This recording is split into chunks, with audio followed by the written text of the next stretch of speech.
গিন্নি, আরে ও গিন্নি, কোথায় গেলে তুমি? কি হলো? সকাল সকাল এত ডাকাডাকি করছো কেন? এইদিকে এসো। এই নাও বাজারের ব্যাগ। সকাল সকাল হাঁটতে গিয়ে দেখি হরি নদী থেকে বেশ ভালো ভালো মাছ মেরে বিক্রি করবার জন্য বসে আছে। ব্যাস ভালো লাগলো, তাই তো নিয়ে এলাম। কই দেখি দেখি। এ কি, এই ছোট ছোট মাছ এখন আমি কুটবো নাকি? কেন হাত দিয়ে কেন? আরে বঁটি দিয়ে কুটবে। হেয়ালি করো না তো, তোমাকে বলেছি না আমি ছোট মাছ কাটতে পারি না। তুমি বড় বড় মাছ কিনবে শুধু। তাই বলে কি আমি ছোট মাছ খাবো না? তবে কেন খাবে না? বছরে দু একদিন আনবে, ঠিক রেঁধে দেব। বেশ বেশ, মনে করো আজই বছরের সেই দুদিনের একদিন। যাও যাও, তাড়াতাড়ি রান্না শুরু করো, আমি স্নানটা সেরে নিই।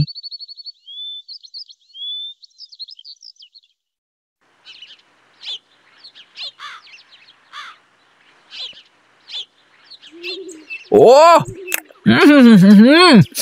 তোমার হাতের রান্নার তুলনা হয় না গিন্নি। একে তো নদীর মাছ, তার উপর তোমার হাতের রান্না পুরোই জমে ক্ষীর হয়ে গেছে। আহা হা হা হা।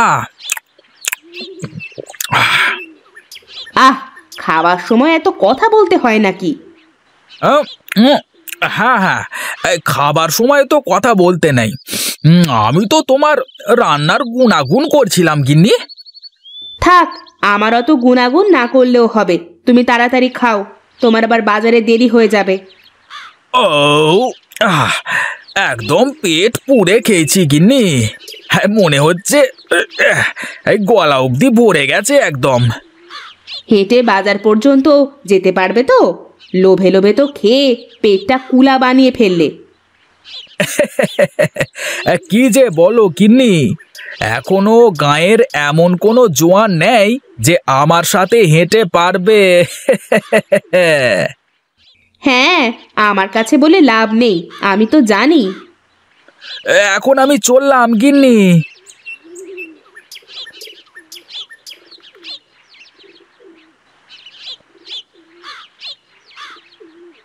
কি রে নগেন, একা একা বসে কি করিস?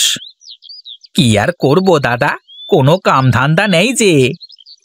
আরে এমন বাবুগিরি দেখিয়ে বেড়ালে কে কাজ দেবে শুনি? কাজ তো করতে চাই দাদা, কিন্তু কেউ তো কাজ দিতেই চায় না। সত্যি কাজ করবি তো? হ্যাঁ দাদা, সত্যি কাজ করব। ঠিক আছে, তাহলে দুপুরে চলে আয় আমার দোকানে, আমি তোকে কাজ দেব। ঠিক আছে দাদা, আমি ঠিক দুপুরে চলে আসবো।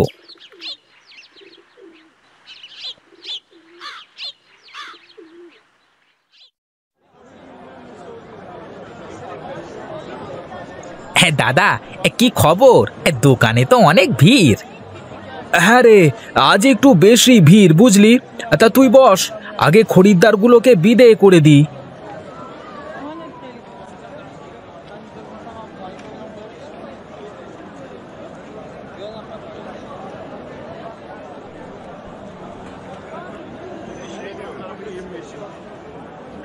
বল নগেন, তাহলে চলি আসলি তাই তো?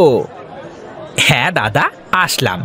হ্যাঁ, তুমি আসতে বললে আর আমি আসবো না তা কখনো হয়? তা বেশ বেশ, ভালোই করেছিস। আজ থেকে তুই আমার দোকানের সহযোগী। তোর কাজ হলো আমার এখান থেকে চালের বস্তা নিয়ে সব দোকান দোকান দিয়ে আসা, বুঝলি?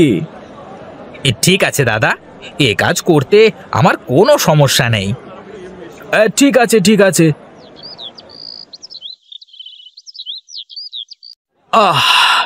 মাথাটা বড্ড ধরেছে, আজ আর বসবো না, যাই বাড়ির দিকে যাই। চল রে নগেন, আজকের মতো বাড়িতে যাওয়া যাক।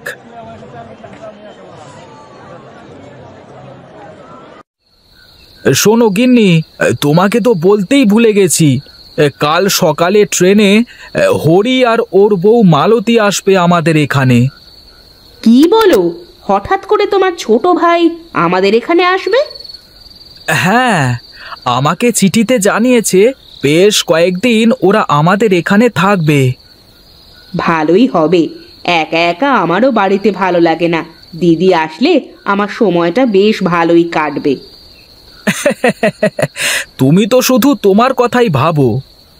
কি আর করব, তোমার তো ব্যবসা রেখে কোথাও যাওয়ার সময় নেই, আমাকেও কোথাও যেতে দাও না। সেই কবে যে বাপের বাড়ি গেছি তাও মনে পড়ে না।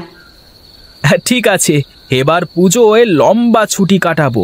তোমার বাবাকে চিঠি দিয়ে জানিয়ে দিও। এবার শ্বশুর বাড়িতে গিয়ে কবজি ডুবিয়ে খাবো আর ঘুরে বেড়াবো। সত্যি বলছো তুমি? হ্যাঁ গো, সত্যি বলছি। আমি কি মিথ্যে কথা বলি? ঠিক আছে, আমি কালই বাবাকে চিঠিতে সব জানিয়ে দেব। হ্যাঁ হ্যাঁ, অনেক রাত হলো। চলো এবার ঘুমিয়ে পড়ি। সকাল সকাল আবার হরি আর ওর গিন্নি চলে আসবে।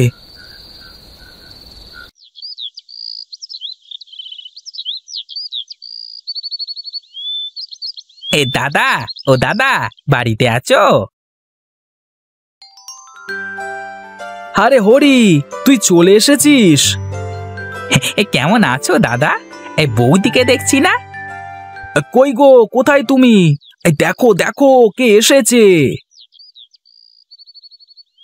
আরে দিদি, কেমন আছো? কতদিন পরে দেখা। হ্যাঁ, সেই 2 বছর আগে পুজোয় গেলে, তখন দেখা। এর মধ্যে তো আর তোমরা গ্রামেই গেলে না। কি আর করব বলো, তোমার দাদা ব্যবসা রেখে তো কোথাও যেতেই চায় না। তাই তো আমরাই চলে আসলাম বৌদি। হ্যাঁ, এখন বেশ কয়েকদিন এখানেই থাকবো। কি গো, তোমরা কি বাইরে দাঁড়িয়েই কথা বলবে নাকি ভেতরে যাবে শুনি? হ্যাঁ হ্যাঁ, চলো চলো, সবাই ঘরে গিয়ে কথা বলি।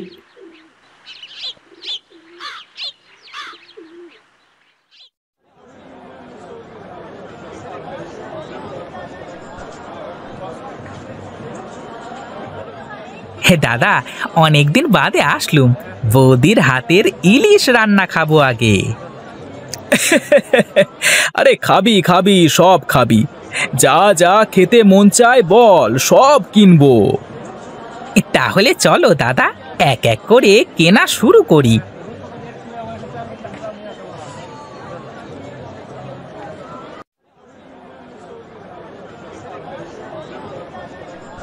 ওহ, হ্যাঁ, ব্যাগ তো একদম ভরে গেল দাদা। এই বাড়ি অবধি নিয়ে যাওয়াই তো কষ্ট দেখছি। তুই না পারলে আমাকে দে ভাই। কি যে বলো দাদা, আমি থাকতে তুমি কেন বাজার টানবে শুনি? এ চলো এখন যাওয়া যাক।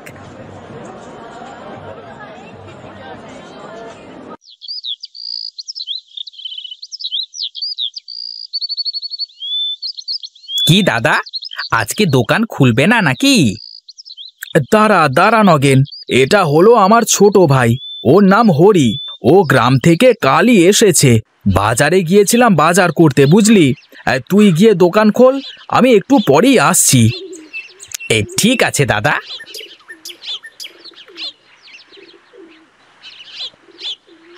কে দাদা, তোমার দোকানে কাজ করে নাকি? হ্যাঁ রে, আমার তো দোকানে লোক লাগে, একা একা সামাল দেওয়া কষ্ট হয়ে যায়। ও আচ্ছা আচ্ছা, তা ভালোই করেছো। কিন্তু সাবধান দাদা। কেন কেন? এখনকার যুগে সবাইকে বিশ্বাস করা ভালো না। ঠিক আছে, চল এখন যাই। তোর বৌদি আবার বাজারের অপেক্ষায় বসে আছে।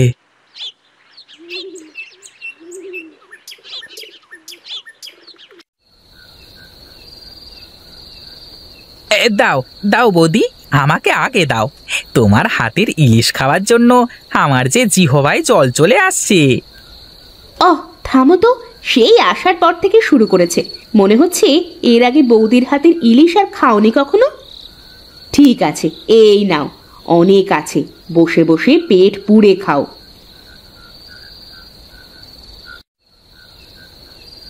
তুমিও খাও না দিদি আমাদের সাথে। না রে বোন, আমার খেতে দেরি হবে, তোরা খেয়ে নে। বৌদি, আমাকে আর একটু ঝোল দাও তো।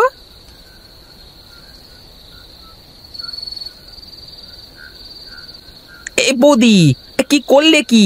এই ঝোল চেয়েছিলাম, মাছ দিয়ে দিলে। কথা না বলে খাও তো। খাওয়ার সময় অত কথা বলতে নেই। তোমার আর তোমার দাদার এই এক বদ অভ্যাস, খাওয়ার সময় কথা বলা। ঠিক বলেছ বৌদি, খেতে বসে যে মানুষ এত কথা বলতে পারে। আমরা দু ভাই ছোটবেলা থেকেই এরকম। হ্যাঁ, তা তো দেখতেই পাচ্ছি। ও, একদম গলা অবধি খেয়ে ফেলেছি, এবার শুতে হবে আমাকে। ঠিক আছে, যা তাহলে, গিয়ে ওই ঘরে শুয়ে পড়। কি ব্যাপার, পেটের মধ্যে মনে হচ্ছে যুদ্ধ হচ্ছে। কি বলো? আর হবে নাই বা কেন? এমন ভাবে খেলে মনে হলো জীবনে এই প্রথম ইলিশ মাছ খেলে। এই চুপ করো তো, আমি আগে টয়লেট থেকে আসি। বাবারে,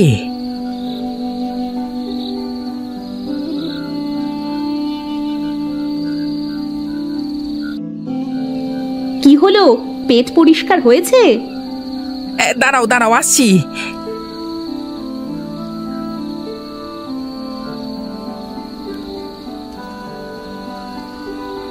কি গো, কি হলো? তোমাকে তো বড্ড ক্লান্ত লাগছে। সরো সরো, আগে আমাকে একটু শুতে দাও। আর একটু খাবে? ইলিশ মাছ আর ভাত আমি কি নিয়ে আসবো? মস্করা করো না গিন্নি, বড় গিন্নির ইলিশের কথা আমার সারা জীবন মনে থাকবে। ও আমার জীবন শেষ গো।